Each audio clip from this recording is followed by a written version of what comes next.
Good morning students. मैं आज आपको क्लास 10 थ्योरम 6.1 बताने जा रहा हूँ। थ्योरम 6.1 जो है ये बहुत ही इम्पोर्टेंट थ्योरम है। इस थ्योरम को बेसिक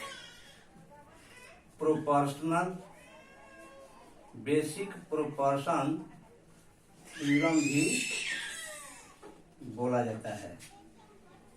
ये बहुत ही इम्पोर्टेंट थ्योरम है और इस थ्योरम का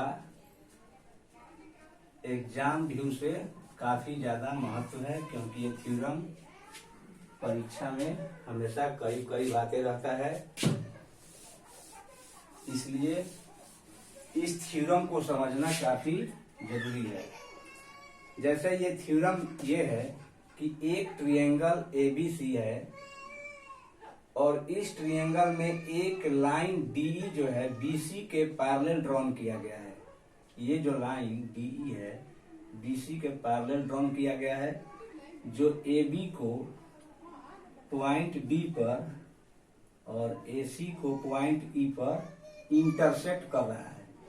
तो हमें प्रूफ करना है कि इस साइड को छोड़कर अदर टू साइड्स, जैसे कि डीई बीसी के पैरेलल हमने ड्रॉन किया है, तो बीसी को छोड़कर अदर टू साइड्स यानी एबी और एसी ये सेम रेशियो में डिवाइड होगा। यानी कि हमें प्रूफ करना है एडी रेशियो डीबी इक्वल एई रेशियो ईसी। यही हमें प्रूफ करना है। इसके लिए हम क्या करेंगे, इस थ्योरम को प्रूफ करने के लिए हमें कंस्ट्रक्शन करना होगा। यहां से हमें एक ट्रायंगल बनाना होगा BDE और एक ट्रायंगल बनेगा CDE। तो कंस्ट्रक्शन में हम लिखेंगे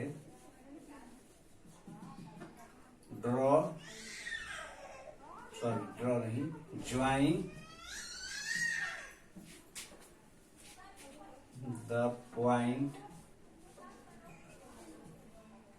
D to C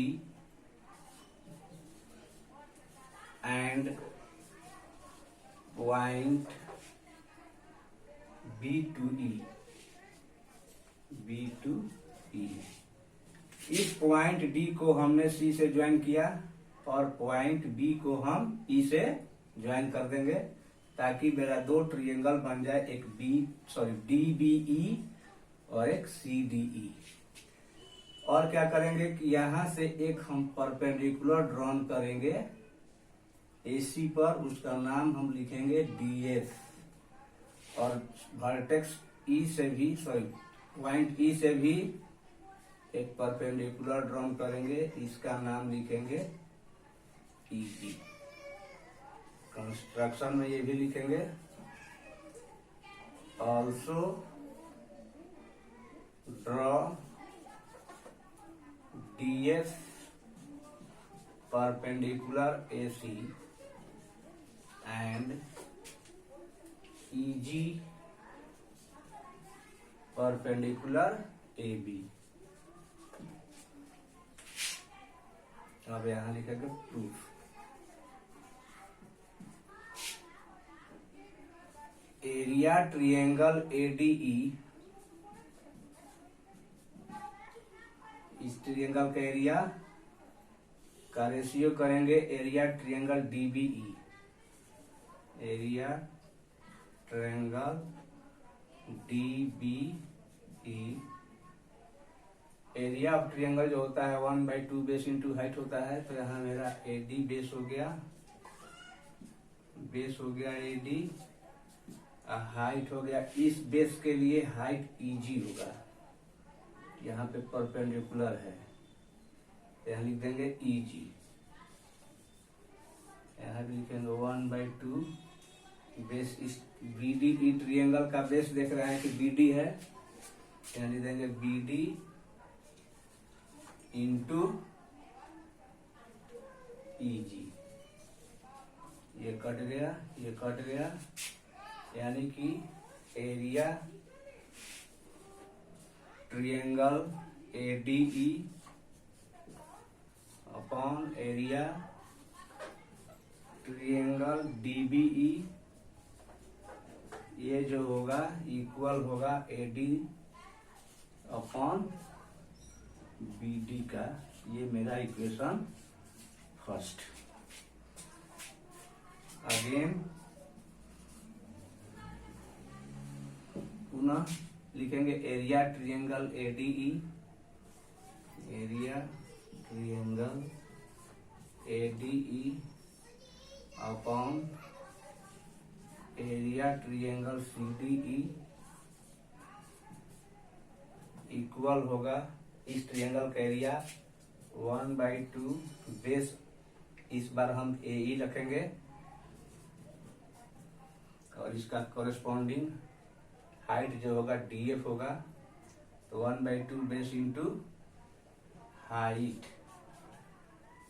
फिर ट्रिएंगल CDE का भी बेस जो होगा EC होगा, 1/2 EC इंटू हाइट जो मेरा होगा, इस ट्रिएंगल के लिए भी हाइट DF होगा। DF कट गया, 1/2 खत्म, कट गया। तो लिखेंगे area triangle ADE upon area triangle CDE equal मेरा आएगा AE रेशियो EC। अब लिखेंगे since triangle BDE and triangle CDE both are formed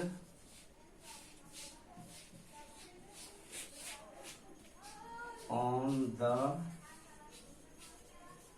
same base DE and DE parallel है BC given, hence area triangle DBE equal होगा area triangle CDE।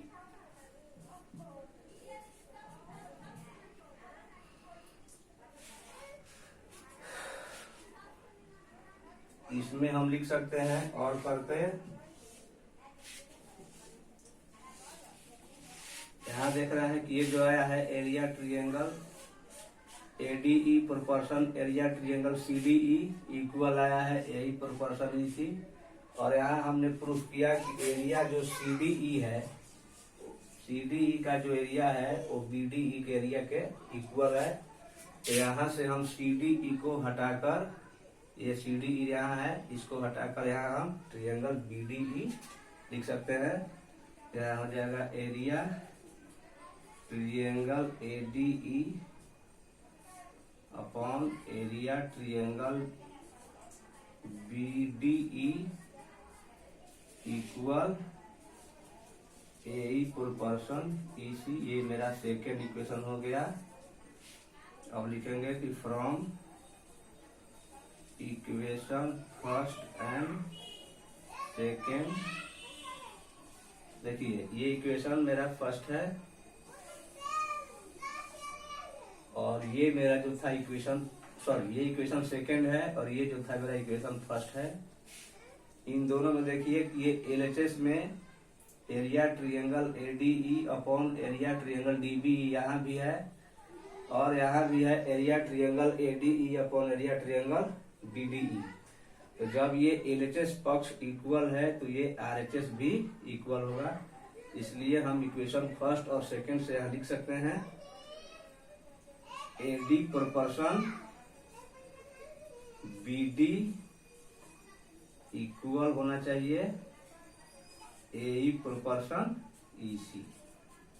Proof इसे हम फिर से एक बार समझा देते हैं। इस ट्रिएंगल में जैसे कि दिया हुआ है कि डीई जो है बीसी के पैरेलल है, तो हमें प्रूव करना है कि बीसी को छोड़कर ट्रिएंगल एबीसी का अदर टू साइड जैसे एबी और एसी जो है वो सेम रेशियो में होगा। यानी कि मुझे सिद्ध करना है कि एडी प्रोपोर्शन डीबी इक्वल होगा ए प्रोपोर्शन ईसी का। इसके लिए हम क्या किए कि डी पॉइंट से पॉइंट सी को हमने ज्वाइन कर दिया ताकि एक ट्रिएंगल सी डी ई बन जाए, और पॉइंट बी से पॉइंट ई को ज्वाइन किया ताकि मेरा ट्रिएंगल बी डी ई बन जाए, और पॉइंट डी से एक डी एफ परपेंडिकुलर ड्रॉन किया एसी पर, और पॉइंट ई से ईजी ड्रॉन किया परपेंडिकुलर ड्रॉन किया साइड एबी पर। अब यहाँ आप देख रहे हैं कि एडी प्रोपोर्शन डीबी हमें लाना है। तो एडी प्रोपोर्शन डीबी लाने के लिए पहले हम एरिया ट्रिएंगल एडीई और एरिया ट्रिएंगल बीडीई करना होगा, क्योंकि एरिया ऑफ ट्रिएंगल जो होता है 1/2 बेस इंटू हाइट होता है। और ट्रिएंगल एडीई देख रहे हैं यहाँ, ट्रिएंगल एडीई और बीडीई ये दोनों ट्रिएंगल के लिए हाइट जो है ईजी है। और जब हम लिखेंगे कि area triangle ADE upon area triangle BDE, तो 1/2 जैसे यहाँ बनाए हैं हम कट जाएगा, और ईजी दोनों का हाइट है ये भी खत्म हो जाएगा। तो मेरा आ जाएगा एडी प्रोपोर्शन डीबी। डीबी या बीडी एक ही चीज है। तो यहाँ से मेरा आ गया area triangle ADE upon area triangle DBE equal AD proportion DB, जिसको कि मैंने इक्वेशन फर्स्ट मान लिया। पुनः अब हमें देखिए यहाँ एई प्रोपोर्शन ईसी लाना है। तो पुनः हम ट्रिएंगल एडीई लिए और ट्रिएंगल सीडीई लिए, और दोनों के एरिया का रेशियो करेंगे। तो एडीई का जब एरिया लिखेंगे तो इस टाइम में हम बेस एई को मानेंगे, और जब मेरा एई बेस होगा तो एई पर ये डीएफ परपेंडिकुलर है।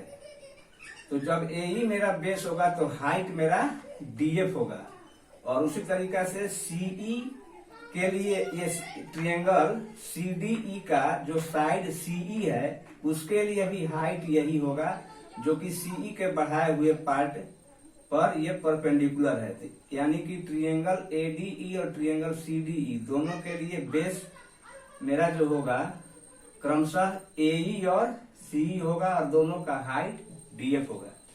तो इसको हम यहाँ लिखे हैं area triangle ADE upon area triangle CDE. तो 1/2 बेस एई बेस हो गया, और हाइट हो गया मेरा डीएफ। पुनः ये जो सीडीई है उसके लिए लिखे 1/2 बेस मेरा सीई हुआ, या ईसी या सी एक ही चीज है, इंटू डीएफ। तो ये 1/2 कट गया, डीएफ कट गया, एई प्रोपोर्शन ईसी। यानी कि area triangle ADE upon CDE जो आया वो एई प्रोपोर्शन ईसी आया। अब देख रहे हैं कि ये जो ट्रिएंगल बीईडी जो है और सीईडी जो है दोनों सेम बेस डीई पर बना हुआ है, और डीई पैरेलल है बीसी का। तो जैसा कि हम 9th क्लास में पढ़ चुके हैं कि यदि दो ट्रिएंगल एक ही बेस पर बना हो और दोनों सेम पैरेलल्स के बीच हो तो दोनों का एरिया इक्वल होता है। वो एरिया इसलिए इक्वल होता है कि ट्रिएंगल का एरिया का फॉर्मूला होता है 1/2 बेस इंटू हाइट, और चूंकि ट्रिएंगल बीडीई और सीडीई दोनों का बेस डीई है तो ये दोनों में कॉमन होगा, और चूंकि दो पैरेलल लाइन के बीच परपेंडिकुलर डिस्टेंस हमेशा इक्वल आता है, तो इस ट्रिएंगल के लिए जो हाइट मेरा होगा वही इस ट्रिएंगल के लिए भी हाइट होगा। यानी कि ट्रिएंगल बीडीई और सीडीई दोनों के लिए बेस सेम है और हाइट भी सेम होगा, इसलिए इन दोनों का एरिया भी सेम होगा। तो यहां से हम क्या करेंगे कि ट्रिएंगल सीडीई एरिया को हटाकर वहां पर लिख देंगे एरिया ट्रिएंगल डीबीई, चूंकि हम जान गए कि ट्रिएंगल सीडीई का एरिया ट्रिएंगल बीबीई के एरिया के इक्वल है। तो यहां से हम CDE को हटा कर लिख देंगे एरिया ट्रायंगल BDE। और ये जो होगा मेरा इक्वेशन सेकंड होगा। अब इक्वेशन फर्स्ट और सेकंड को जब कंपैरिजन करेंगे तो देखेंगे कि दोनों का जो LHS पक्ष है, इसमें area triangle ADE upon area triangle DBE है। यहाँ भी वही चीज है, area triangle ADE upon area triangle BDE या DB एक ही है। तो जब ये LHS पक्ष इक्वल है तो ये है RHS, ये हमेशा इक्वल होगा क्योंकि ये LHS मेरा इक्वल है। हमें उम्मीद है कि आपको ये थ्योरम समझ में आया होगा। अगर ये थ्योरम आपको समझ में आया है तो आप इसको लाइक कर लीजिएगा। Thank you.